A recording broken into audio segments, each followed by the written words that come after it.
Y si las sagradas escrituras que has estudiado toda tu vida estuvieran incompletas, no porque hayan sido adulteradas o se hayan perdido, sino porque han sido mantenidas deliberadamente ocultas en las remotas cumbres de Etiopía, lejos de cualquier influencia de la sociedad occidental? Tras completar su viaje a través de las dimensiones espirituales y regresar a nuestro mundo, Enoc se prepara para su ascensión final a los planos superiores. Pero antes de empezar, no olvides darle a me gusta y suscribirte a nuestro canal. Iglesia Ortodoxa. Etíope Tehuajedo ha conservado algo monumental, una antigua Biblia compuesta por 81 libros, una colección de textos sagrados inalterados a lo largo de los siglos, repleta de escritos enigmáticos, revelaciones celestiales, profecías peculiares y crónicas que muchos sostienen que tienen el potencial de transformar definitivamente nuestra percepción de Jesús. ¿Pueden las personas realmente prever el futuro? ¿Recibir mensajes a través de épocas y dimensiones? Si es así, ¿por qué se eliminaron esos pasajes de las Biblias que usa la mayoría de la humanidad hoy en día? ¿Qué contenían que los hacía excesivamente controvertidos o demasiado poderosos? Actualmente, mientras Mel Gibson, el cineasta responsable de La Pasión de Cristo, avanza con una esperada secuela, comienzan a surgir rumores.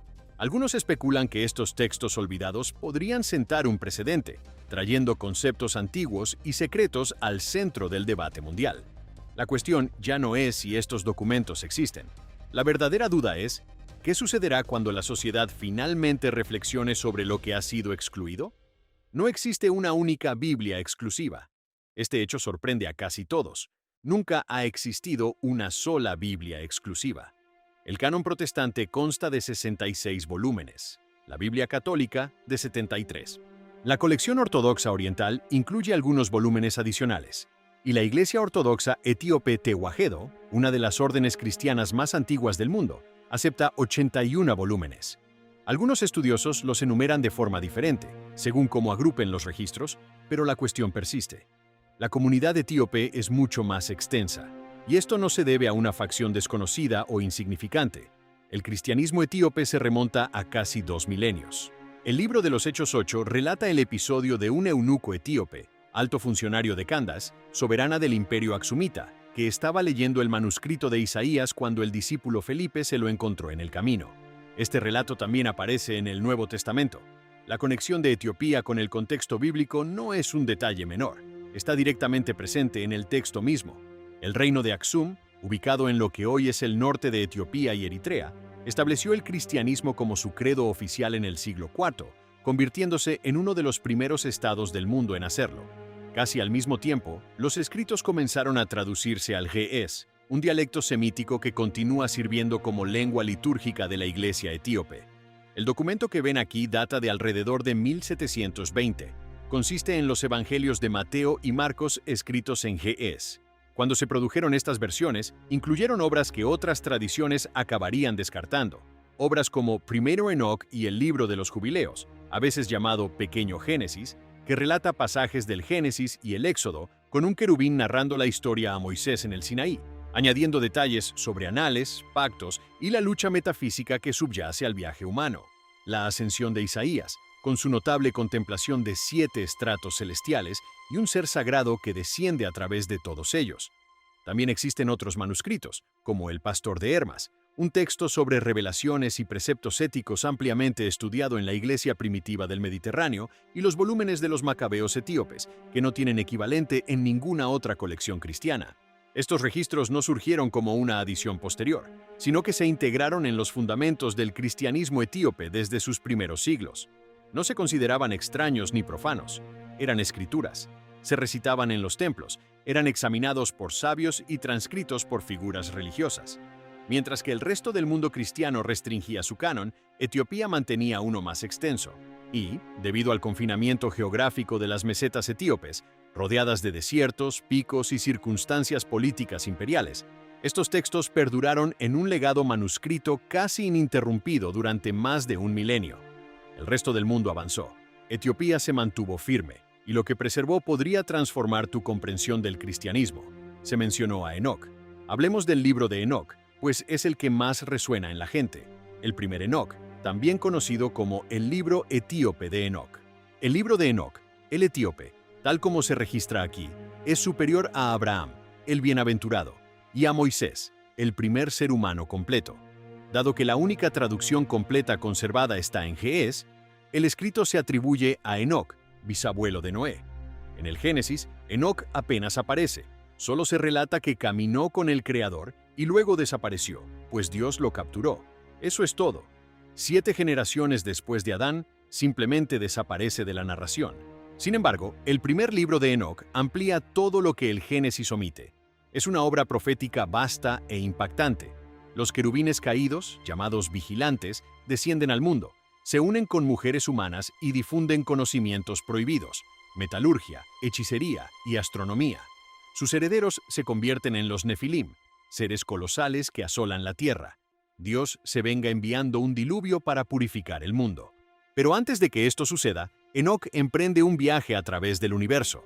Percibe la configuración del firmamento, presencia el veredicto divino y se encuentra con una figura llamada el Hijo del Hombre. Y detengámonos aquí, pues este término, Hijo del Hombre, es uno de los epítetos más cruciales del Nuevo Testamento. Es el vocativo que Jesús aplica a sí mismo más que ningún otro. No Hijo de Dios, sino Hijo del Hombre. Y cuando usa esta frase, no está concibiendo algo sin precedentes. Se basa en una tradición ya establecida, que varios expertos vinculan directamente con las alegorías o metáforas del libro de Enoc, elaboradas alrededor de los siglos I o II a.C. En el libro de Enoc, el Hijo del Hombre es un ser sagrado y perpetuo. Se sienta en un trono de esplendor, juzga a los monarcas del mundo, existe antes del Génesis y se revela al final de los tiempos.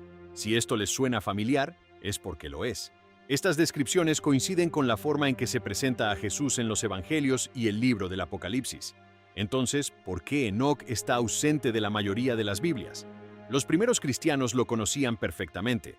La epístola de Judas, presente en todas las Biblias cristianas, menciona directamente a Enoc. Judas 1, 14, 15 afirma: Enoc, el séptimo desde Adán, profetizó acerca de ellos, e inmediatamente muestra un pasaje que casi reproduce. Enoc 1. No se trata de una alusión incierta, sino de una transcripción directa. Los primeros doctores de la Iglesia discreparon al respecto. Tertuliano, quien escribió en los siglos II y III, respaldó el libro y lo consideró escritura. Otros, como Orígenes y Agustín, mostraron mayor cautela. Cuando se estableció el canon occidental, se eliminó el libro de Enoc, no porque se hubiera demostrado su falsedad, sino porque no armonizaba con la dirección que estaba tomando la doctrina mayoritaria. Entonces surgieron los rollos del Mar Muerto. En 1947 se encontraron restos del primer libro de Enoc en las cuevas de Qumrán, restos en arameo anteriores a Cristo, numerosas copias, 11 volúmenes distribuidos en varias cuevas. No se trataba de una invención medieval ni de una rareza sin importancia. Enoc formaba parte de la colección de una congregación judía devota que vivió en los siglos inmediatamente anteriores a Jesús. Fue ampliamente leído, intensamente investigado y contribuyó a dar forma al léxico doctrinal que los escritores del Nuevo Testamento usarían más tarde. Reflexionemos sobre el impacto de esto. Un documento que describe una figura divina anterior a la creación, llamada el Hijo del Hombre, escrito antes de la venida de Jesús, ubicado en la misma zona donde oró Juan el Bautista. Las conexiones no son conjeturas. Se conservan en galerías de Jerusalén, inscritas en trozos de cuero de más de 2000 años de antigüedad. El libro de Enoc no se extinguió por ser erróneo, sino porque quien tenía la autoridad para establecer el canon juzgó que no encajaba. Etiopía se separó. La inmersión imperceptible. Si Enoc introduce al Cristo universal antes de los Evangelios, la ascensión de Isaías lo introduce dentro de ellos. La ascensión de Isaías es un manuscrito híbrido, en parte hebreo, en parte cristiano, posiblemente consolidado entre los siglos I y IV. La parte inicial describe la tortura del profeta Isaías, cortado por la mitad dentro de un tronco de árbol vacío por orden de un gobernante depravado. Los primeros cristianos empleaban para confirmar el martirio profético. Sin embargo, es la parte final la que se vuelve excepcional. Isaías es transportado a través de 7 planos celestiales. Cada nivel se vuelve más resplandeciente que el anterior.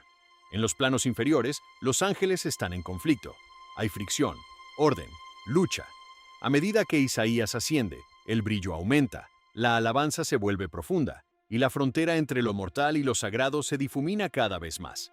Entonces observa algo que lo paraliza. la revelación del descenso del amado, una figura sagrada que desciende por los 7 cielos, ocultándose en cada nivel. Adopta la apariencia de ángeles en cada plano, de modo que ninguno lo reconoce.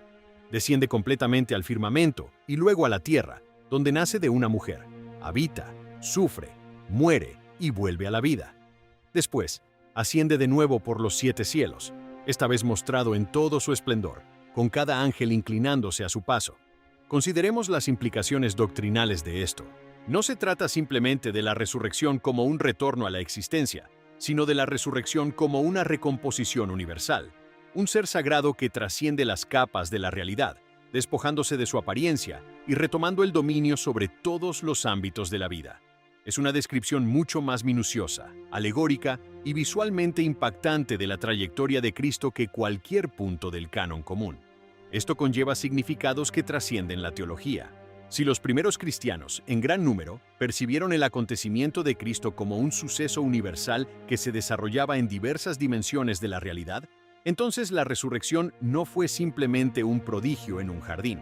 Fue la culminación de una narrativa que comenzó antes de la génesis del cosmos y se extendió a través de cada plano de la existencia. Y la tumba vacía fue solo la parte que pudimos percibir. La ascensión de Isaías fue leída y valorada por varios cristianos primitivos. Aparece en citas de doctores de la Iglesia. Jerónimo la conocía, Epifanio la citó.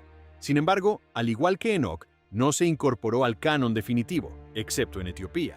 Allí se conservó, reprodujo y recitó en los templos, considerándose parte del patrimonio sagrado. Y esto plantea una cuestión que no tiene una respuesta sencilla. ¿Qué tipo de cristianismo tendríamos hoy si esos manuscritos hubieran permanecido? El canon fue objeto de debate. Esta es la parte que causa angustia. No porque sea alarmante, sino porque es real. No hubo un solo momento en que alguien se levantara y declarara: estos tomos son aceptados, aquellos no. La constitución del canon fue un proceso largo, complejo y políticamente entrelazado que duró siglos. Primeros cristianos no poseían un Nuevo Testamento. Tenían las escrituras hebreas, que más tarde los cristianos llamarían Antiguo Testamento, así como epístolas de los discípulos y crónicas sobre Jesús que circulaban en diversas comunidades. Cada iglesia utilizaba manuscritos distintos. La iglesia de Roma leía ciertas cartas, la de Alejandría otras y la de Etiopía aún más. En el siglo II, aumentó la presión por estandarizar los textos. Grupos considerados desviados como el gnosticismo y el marcionismo estaban creando sus propios cánones, y los líderes de la iglesia sentían la urgencia de establecer un canon legítimo. Marción, en particular, avivó esta controversia. Ignoró por completo el Antiguo Testamento y aceptó simplemente una edición modificada del Evangelio de Lucas y 10 de las epístolas de Pablo. La iglesia tradicional debía reaccionar. Si bien los disidentes se dedicaban a recopilar cánones, la ortodoxia también carecía de uno. Atanasio, prelado de Alejandría, escribió una correspondencia en el año 367 d.C., en la que enumeraba 27 volúmenes del Nuevo Testamento, los mismos 27 que aparecen en todas las ediciones actuales. Su correspondencia se cita con frecuencia como un punto clave en la configuración del canon, pero Atanasio no tenía la potestad de aplicar su lista en todas partes. Fueron necesarias décadas de debate, sínodos locales, Hipó en 393, Cartago en 397, y un lento proceso de consolidación institucional para que el canon que hoy conocemos adoptara su forma común. E incluso entonces no fue universal. La iglesia siria conservó un canon propio durante siglos. La iglesia etíope preservó su colección más extensa. La herencia armenia también presentó variaciones. La cuestión no es que el canon se concibiera con malas intenciones. Varias de las personas involucradas eran pensadores fiables y analíticos que intentaban preservar lo que consideraban guiado por lo sagrado. Sin embargo, el proceso también estuvo influenciado por la política, la geografía, el idioma y la dominación. Los manuscritos en griego tenían mayor probabilidad de ser asimilados que los manuscritos en arameo o ge'ez. Los manuscritos avalados por la Iglesia de Roma tenían mayor peso institucional que los avalados por la Iglesia de Aksum. Sobrevivieron los manuscritos que armonizaban con la ortodoxia naciente. Los que la cuestionaban fueron descartados, y los criterios no siempre eran estrictamente teológicos. La ascendencia apostólica era relevante. ¿Era factible asociar el texto con un discípulo o alguien de su grupo? Su uso generalizado era relevante. ¿Se leía el manuscrito en iglesias de diversas denominaciones? La coherencia doctrinal era relevante. ¿Armonizaba el manuscrito con lo que se estaba consolidando como la fe mayoritaria? Si bien estos eran estándares aceptables, inevitablemente reflejaban las urgencias de las congregaciones de mayor prestigio. Investigadores como Bart Ehrman, Elaine Pagels y otros han escrito extensamente sobre este proceso. La obra ejemplar de Bruce Metzger sobre el canon analiza estos conflictos y decisiones con un notable nivel de detalle. No es ningún secreto, no es una conspiración, es simplemente el desarrollo de la historia. Se toman decisiones, algunas voces son alabadas, otras son silenciadas, y con el tiempo, las voces silenciadas caen en el olvido, a menos que alguien, en algún lugar, las mantenga vivas. Mucho antes de que Roma tomara sus decisiones, en las tierras altas de la región de Tigray, en el norte de Etiopía, los monasterios se asentaron en las laderas como si hubieran sido colocados allí por una fuerza superior al poder humano. Debre Damo, Abuna y Ematagu. Son espacios a los que se accede escalando una pared rocosa vertical con una cuerda o caminando por una estrecha cornisa con nada más que vacío debajo. Fueron construidos así a propósito. El confinamiento era el objetivo. Debre Damo se asienta sobre una cresta lisa a la que solo se puede acceder escalando una pared de unos 15 metros con una cuerda de cuero. Fue establecido en el siglo VI por Abuna Aragawi, uno de los 9 santos, un grupo de predicadores reconocidos por difundir profundamente el cristianismo en las tierras altas de Etiopía. Durante más de 1500 años, personas religiosas han habitado esa montaña, producen su propio sustento, rezan y reproducen documentos manualmente en ge'ez, en pergaminos de piel de cabra, tal como se hacía hace un milenio. Y este confinamiento se ha convertido en el mayor plan para preservar la crónica del cristianismo. Mientras se liquidaban colecciones en Alejandría, mientras se perdían manuscritos en choques doctrinales en el Imperio Romano, mientras épocas de batallas y alteraciones borraban documentos por toda Europa y el cercano Oriente, los monjes etíopes continuaron reproduciendo linaje tras linaje, transmitiendo no solo términos, sino también métodos, no solo teología, sino el proceso físico mismo de convertir pieles de animales en manuscritos sagrados. Se estima que en toda Etiopía existen cerca de 350.000 documentos cristianos distribuidos entre aproximadamente 20.000 iglesias y 8.000 monasterios. Numerosos documentos nunca han sido catalogados por completo. Algunos ni siquiera han sido ilustrados. El monasterio de Gundagunda, en el este de Tigray, alberga más de 220 volúmenes, casi todos anteriores al siglo XVI, lo que constituye una de las mayores colecciones de este tipo en todo el territorio. Evangelios de Garima, en el monasterio de Abba Garima, cerca de Adwa. Durante mucho tiempo, se creyó que los evangelios de Garima databan de la Edad Media, con una antigüedad aproximada de 900 años. Sin embargo, a principios de la década de 2000, los análisis de datación por carbono realizados en la Universidad de Oxford revolucionaron el campo intelectual. Garima II, el más antiguo de los 2 volúmenes, se dató aproximadamente entre los años 390 y 570 d.C. Esto posiblemente lo convierte en el documento cristiano ilustrado más antiguo que aún existe en el mundo, incluso más antiguo que los renombrados evangelios de Rábula de Siria, que datan del año 586. Sus páginas muestran vibrantes pinturas de los evangelistas, elaboradas tablas canónicas, diagramas geométricos y una representación del Templo de Salomón sin parangón en la estética cristiana. Y estas páginas han perdurado no porque se hayan conservado en bóvedas con temperatura controlada. Sobrevivieron porque los monjes las cubrieron con tela, las colocaron en estantes de piedra y las tocaron con sus propias manos durante más de 1500 años.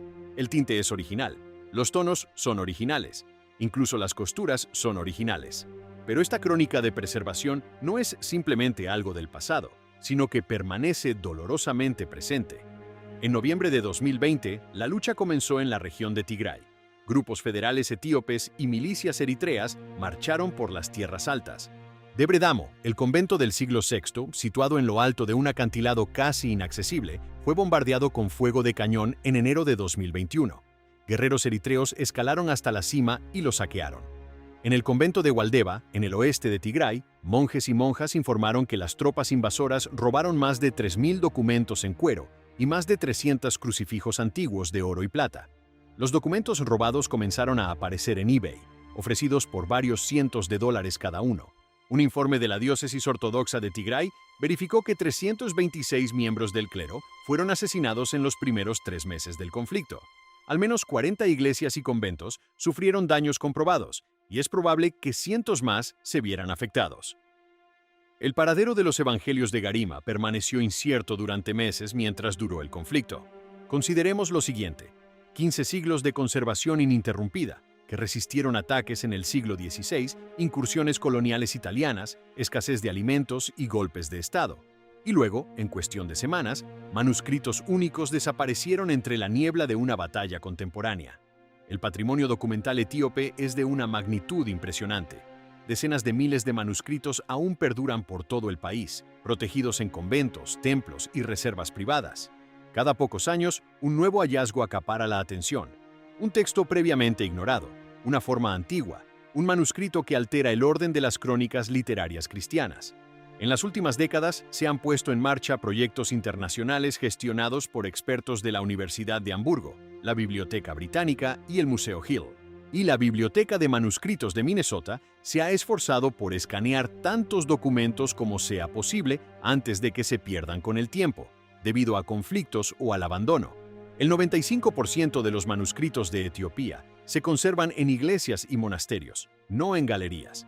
Esto no se trata simplemente de la preservación de pieles, sino de la preservación de una cosmovisión. La iglesia etíope no se limitó a conservar los documentos materiales, sino que continuó leyéndolos, predicando con base en ellos y profundizando en la teología contenida en Enoc, los jubileos y la ascensión de Isaías. Para ellos, estos no son tomos perdidos. Nunca lo estuvieron. El resto del mundo simplemente dejó de buscarlos. Los monjes no solo protegieron volúmenes, protegieron una versión del cristianismo que el resto del mundo había olvidado que era viable. E incluso ahora, después de la lucha, después del saqueo, después de una devastación que habría acabado con linajes menos importantes, siguen ahí, reproduciéndose, rezando, moviendo páginas que la mayor parte del mundo jamás consultó. El resurgimiento de Mel Gibson.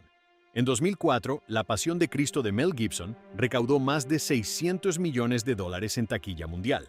Fue impactante, fue apasionante, fue controvertida, y demostró que existía un gran mercado para una adaptación cinematográfica de la historia de Jesús que no suavizara el tono. Durante años, Gibson había hablado de hacer una secuela, una que analizaría ese resurgimiento, pero esta no sería una simple repetición. En sus diálogos, Gibson compartió su anhelo de ir mucho más allá de la tumba vacía. Comentó sobre mostrar la experiencia de lo que sucedió entre el sufrimiento y la resurrección, analizando el descenso, los reinos más allá de lo tangible. Si este discurso les suena familiar, es porque prestaron atención. El concepto de Jesús descendiendo a través de campos, enfrentando fuerzas, cruzando estratos del universo. Esto no forma parte de la narrativa común de los evangelios. Mateo, Marcos, Lucas y Juan describen la tumba vacía y las visiones posteriores a la resurrección. No describen el cruce, pero la ascensión de Isaías sí. Las tradiciones preservadas en la iglesia etíope sí. La visión más amplia de la teología universal del cristianismo primitivo también. Gibson es católico, está profundamente arraigado en la tradición. Independientemente de si utilizó directamente textos como Primera Enoc o la Ascensión de Isaías, los conceptos teológicos que subyacen a estos manuscritos resonaron en el pensamiento cristiano durante siglos. En el Credo de los Apóstoles, descendió a los infiernos. En la literatura profética medieval, en Dante y en Milton, tales conceptos nunca desaparecieron por completo, simplemente cayeron en el olvido. Una película sobre la resurrección, dirigida por Gibson y que considere seriamente el legado del descenso universal a través de múltiples perspectivas, podría lograr algo extraordinario. Podría presentar a millones de fieles una versión del viaje de Cristo más audaz, visualmente impactante y teológicamente atrevida que cualquier otra que el cine comercial se haya atrevido a intentar. Podría mostrar al público que la narrativa que creen conocer posee dimensiones que jamás han experimentado. Simplemente contempla su poder visual. 7 cielos, cada uno único, cada uno elevándose en gloria y reverencia. Querubines que no se asemejan a figuras románticas. Se asemejan a las entidades descritas en Ezequiel y Apocalipsis. Engranajes dentro de engranajes, ojos que cubren toda la corteza, voces que hacen vibrar los cimientos de la realidad. Una figura semejante a Cristo recorría estos campos, no como un espíritu inerte, sino como un soberano triunfante, recuperando tierras, liberándose de las cadenas, descendiendo al silencio más profundo antes de ascender a través de cada nivel de la Génesis. Esto no sería simplemente una película sagrada, sería un acontecimiento visual, y el impacto social podría ser inmenso. La Pasión de Cristo no solo recaudó fondos, transformó la manera en que la gente hablaba abiertamente sobre la fe. Estimuló diálogos en templos, salas de estudio y hogares que perduraron durante años. Una obra sobre el resurgimiento que se nutra del legado universal del cristianismo primitivo podría lograr el mismo efecto, pero a una escala aún mayor. Podría impulsar a la gente a plantearse preguntas que jamás se habían hecho. Preguntas sobre qué se eliminó de la Biblia, sobre quién tomó esas decisiones, sobre qué más podría haber en el legado manuscrito de iglesias de las que nunca han oído hablar. Y podría llevar a muchos a usar buscadores escribiendo términos como Libro de Enoc, Siete Cielos y Biblia etíope, que es precisamente lo que le falta a esta crónica. Nos gusta convencernos de que ya nada está oculto, que cada documento ha sido escaneado, cada enigma se ha difundido en la red, cada dato confidencial se ha convertido en un texto localizable. Sin embargo, las certezas más poderosas suelen ser precisamente aquellas que nunca consideramos buscar. En las tierras altas de Etiopía, en el seno de la herencia de la Iglesia Ortodoxa etíope Tewahedo, estas hojas perduran, no como vestigios, sino como una escritura activa, preservada a través de la captura, el confinamiento y épocas de incertidumbre. Si un director contemporáneo regresa a este origen ancestral, si la próxima película se atreve a mostrar el plano oculto entre la muerte y el renacimiento, no será simplemente cine. Será un vínculo entre una teología olvidada y una audiencia global que nunca se percató de su ausencia. Así pues, la verdadera cuestión no es si estos tomos han perdurado. Han perdurado. La pregunta es esta: cuando el resto del mundo finalmente alce la vista y contemple lo que siempre ha estado ahí, ¿lo identificaremos como una crónica perdida o como algo que jamás debimos haber olvidado?